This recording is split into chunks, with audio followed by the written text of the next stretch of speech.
So today's video is back to the original spirit of Thomas and Stereo, where I bring you with me on my audio journey. Now, one of my audio buddies, Mr. Jazz, recently bought a pair of B&W AO2 D3, and given each speaker weighs 207 pounds, he needed help to bring it into the house. 207 pounds? Now, fortunately, we were 4 people and I had moving straps, so it was not too hard. Otherwise, man, I'm sorry, Mr. Jazz, I just caught COVID. Now, my only regret is I did not film the whole unloading and unpacking process, because when you unload a 200-pound speaker, the last thing on your mind is filming. Now, for those who don't know Mr. Jazz, he changes speakers like he changes clothes. In the last few months, he has had the Monitor Audio PL300, the KEF Reference 5, and the RL Acoustique Lamhorn R1.8. So I arrived before the B&W arrived because I wanted to listen to his Montreal-made Lamhorn 1.8 speaker. It's hard to believe, but it weighs 145 pounds each. Man, what is it with Mr. Jazz and heavy speakers? I'm definitely going to use the COVID excuse if he asks me to help him move them out. Now, the Lamhorn speaker is a single driver speaker. The 1.8 refers to the length of the folded back horn. Now, I'm not a big fan of single driver speakers because they always lack bass and can sometimes be shouty. All right, well, okay, there are a few exceptions. For example, the Pearl Acoustic Sibelius. That one is not shouty, smooth, and it has powerful bass thanks to its quarter-wave V-horn. Now, this Lamhorn speaker has also impressed me. It's not cheap, almost 10 grand Canadian, and this speaker has adequate bass. Not organ pedal deep bass, but more than enough. And the main takeaway is that the Lamhorn did a great job balancing the bass with the mid-range and treble. As expected, it has a beautiful natural mid-range that is not shouty. However, it is on the side where I would say it has a lot of clarity. But there's good clarity and there's bad clarity. Bad clarity, man, you want to run out of the room. Good clarity draws you in. Next, it has a lot of extension at the top end. Now, single driver speakers usually don't have that. So I was surprised to hear it sparkle like a regular tweeter. Now, funny, the speaker is fast, well, which I expect because it's a single driver speaker. Now, I would love to try it with a low power tube amp, but interestingly, Mr. Jazz told me the Wilsington 8 watt R300 tube integrated amp that he has did not work well with this Lamhorn speaker, because while he said that he could hear all the imperfections of the R300. Now, once again, 1 + 1 is not always equals to 2 in the audio world. So before we start, put in the comments, what are your impressions of the B&W speakers? Are they too bright? Do you like them? So after some time, finally the B&W arrived. Now, we needed to be extremely careful because this is a $22,000 speaker and you cannot tilt the box. It has to come in standing up. And the box design is genius. You remove the 2 sides of the box easily. Well, sadly, I didn't film it. And once you remove the box, you can lower the box built-in ramp. The speaker has wheels, and you can then roll it off the box. And the wheels are super high quality because they're so smooth. I can push the 200-pound speaker with 1 finger. Okay, maybe 2 fingers. Now, for transport, they have to put 2 screws at the top to hold the top part.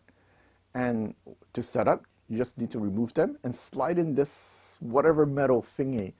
And it makes the speakers look amazing. The speaker also came with a metal bar which you can use to bring down the built-in spikes. It has built-in spikes. And unfortunately, I did not film it. So my first reaction was, hey man, these speakers are beautiful. But they're shorter than I expected. I thought they would be much bigger. It is an 8 ohm speaker, rated from 14 Hz to 35 kHz with a sensitivity of 90 dB. 14 Hz, man, that is like subwoofer territory. And This is a three-way speaker. It has a 1-inch diamond dome tweeter. Yep, diamond. You can use it to propose to your significant other. A 6-inch mid-range driver and two 8-inch woofers. Now the recommended amplification is 50 to 500 watts.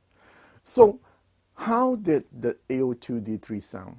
When you think of BMW, I bet some of you would think, bright, revealing, transparent, sharp, and lively. Interestingly, the higher-end BMW models, they're not bright at all.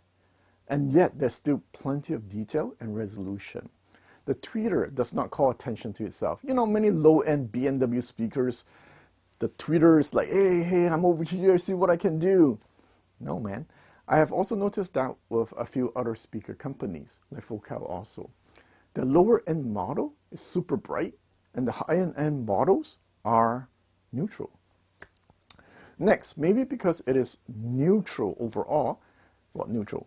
I noticed the sound changes significantly depending on the amp.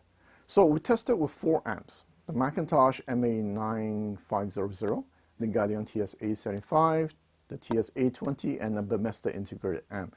Man, that Burmester amp looks expensive. Well, the MSRP was over 10 grand at the time. I would get it just to decorate my room. So the range of what this BMW can do is impressive. If you want to cry and have your heart melt, pair it with the smooth sounding Galion Class A amp. Mr. Jazz and Mr. Kantar were like, holy cow, man, there are a lot of emotions. The mid-range voice is so natural and warm with this combo. Get a bottle of wine and you can spend the night relaxing. Remember, this is a BMW speaker. Relax and chill should not be part of its vocabulary. Yet here we are, smooth and pleasant. With the 300-watt Mcintosh MA9500, you get a grand scale performance. Remember I said it goes down to 14 Hertz? Okay, well, I don't have a meter to measure it, but whenever I hear deep bass, man, I cannot help but think, is the subwoofer on or what? I mean, he has this big ass subwoofer there. Tight, clean, and deep. Calling it basement deep is not enough. Sure, you get dynamic bass, but between you and me, I don't care about boom boom dynamic bass. I was more impressed by how the BMW bass gave weight to the presentation. So, for example, when you listen to a grand piano, you can sense the size of the piano. It feels like a grand piano and not something like a small synthesizer. Next, the diamond tweeter is not for show, man.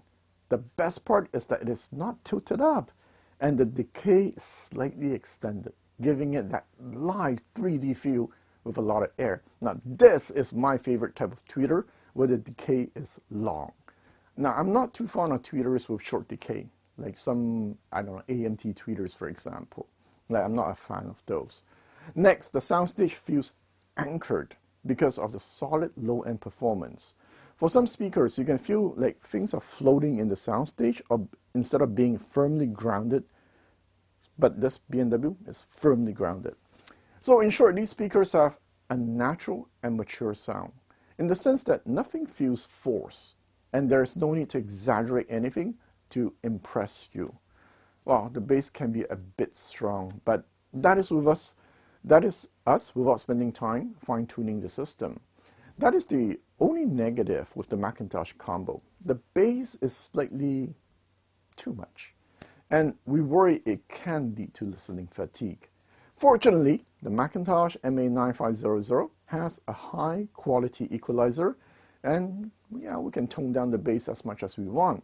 We also did not put the spikes down and carefully position the speakers, so yeah, take everything I said today with a pound of salt. So that's it for my quick experience with the BMW's 802 D3 speakers. If you have been avoiding BMW because you're not a fan of their entry-level house sound, I understand, man. But I tell you, the higher end and the lower end model come from two different mothers. Nothing in common. I know because I have the BMW 607 at my home. I woke up super early to help Mr. Jazz to move these speakers, and I was worried I would be disappointed in them. But the opposite happened, and they exceeded my expectations. So let me know in the comment if you like this kind of like behind the scene videos. All right, till next time.